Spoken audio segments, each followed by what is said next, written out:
About the investigation that is underway right now is Martin Sandoval from the Brownsville Police Department. Officer, thank you so much for being here.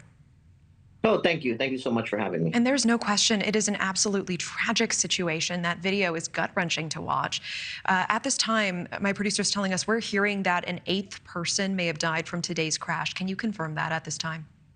Yes, that is the information I just received about 15 minutes ago, that one of the persons that was hospitalized has been pronounced dead at the hospital. I'm sorry to hear that. And we are hearing reports that the driver, who, by the way, was restrained by bystanders at that scene until police got there, is not cooperating with police at this time. Can you confirm that, and in what way?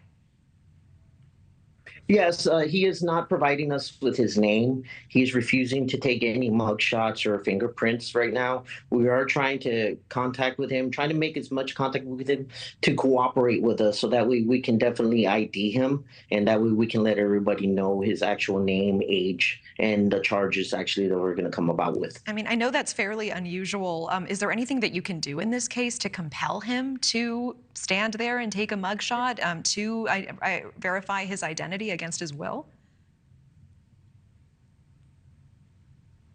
There's very little that we can do to go ahead and force him to do these type of incidences. Hopefully, we can get through to him and actually find out. But we are also trying other recourses, trying to have some officers see if maybe they've dealt with him before, and we're trying that route. So we're trying every avenue that we can to possibly positively identify this.